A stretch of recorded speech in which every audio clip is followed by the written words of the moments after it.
বাংলাদেশের মানুষকে সেই দেশ বন্ধু হিসাবে মনে করে না, হাসিনা এবং আওয়ামী লীগ ছাড়া।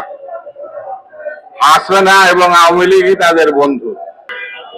পার্শ্ববর্তী দেশ ভারত, আমরা তাকে বন্ধু মনে করলেও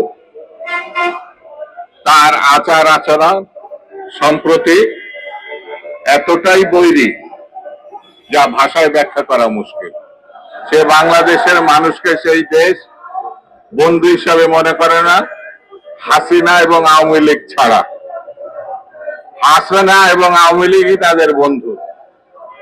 এই হাসিনা ফ্যাসিস্ট, গণহত্যাকারী, লুটেরা এবং জনরোষে জনগণের গণঅভ্যুত্থানে সে পালিয়ে গেছে, যার বিচার চলছে, বিচার হবে, তাকে আশ্রয় দিছে পার্শ্ববর্তী দেশ ভারত।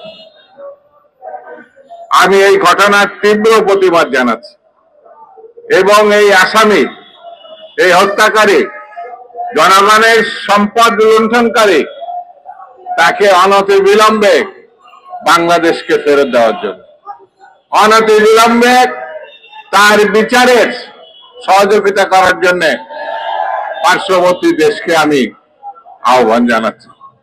বন্ধুরা, তারা আমাদের পানিতে মারতে চায়, তারা আমাদের ভাতে মারতে চায়, তারা আমাদের মুক্তিযুদ্ধের ভাবমূর্তিকে বিনষ্ট করতে চায়, তারা গণতন্ত্রকে ধ্বংস করতে চায়। এই যাদের চরিত্র, তাদের সঙ্গে আমাদের চলা কতটাই যে কঠিন, কতটাই যে ভয়ঙ্কর, এটা ব্যাখ্যা করার অবকাশ রাখে না। আমাদেরকে ঐক্যবদ্ধ থাকতে হবে। একমাত্র এই দক্ষিণ পূর্ব এশিয়ায়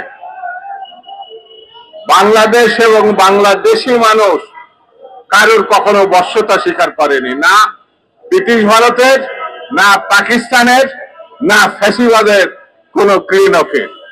এই অঞ্চল সেই অঞ্চল যারা নিজের স্বাধীনতা, নিজের স্বকীয়তা, নিজের জাতীয় বৈশিষ্ট্য রক্ষা করার জন্য বারে বারে বিদ্রোহ করেছে, বারে বারে তারা বুকের রক্ত ঢেলে দিয়েছে। সর্বশেষ ৭১-এর মুক্তিযুদ্ধে সশস্ত্র যুদ্ধের মধ্যে তারা স্বাধীনতা অর্জন করেছে। এই দেশ সম্বন্ধে, এই ভূখণ্ড সম্বন্ধে, এই দেখেন গণঅভ্যুত্থানের ১ বছর আগে হওয়ার পরে সারা বিশ্বে তারা প্রচার করেছিল এখানে নাকি হিন্দু সম্প্রদায় নিরাপদ না। হিন্দুরা বারবার বলেছে তারা নিরাপদ, কিন্তু ভারত বারবার প্রচার করার চেষ্টা করেছে সারা বিশ্বে এখানে হিন্দু জনগোষ্ঠীর উপরে নির্যাতন করা হচ্ছে। কিন্তু ১ বছরের মধ্যে এটা প্রমাণিত হয়েছে এই দেশের মানুষ, হিন্দু, মুসলিম, বৌদ্ধ, খ্রিস্টান, সবাই শত শত হাজার হাজার বছর থেকে পাশাপাশি বসবাস করছে। এই দেশের মানুষ সাম্প্রদায়িক না এবং কোন অন্য সম্প্রদায়ের প্রতি বিদ্বেষ বা হিংস্রতা প্রকাশ করেনি। এই এমন একটি দেশ পার্শ্ববর্তী জায়গায় আছে যারা পানি আটকে রাখে প্রয়োজনের সময়, আর যে সময় আমাদের পানির প্রয়োজন নাই সেই সময় তিস্তার ব্যারেজ, ফারাক্কার ব্যারেজ এরা উন্মুক্ত করে দেয়।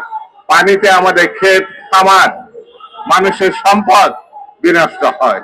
আমাদের প্রতিটা বর্ডারে অঞ্চলে সমস্ত সড়ক পথের ব্যবসা বাণিজ্য তারা বন্ধ করে দিয়েছে, এগুলো লিখিতভাবে নিষেধাজ্ঞা দিয়েছে।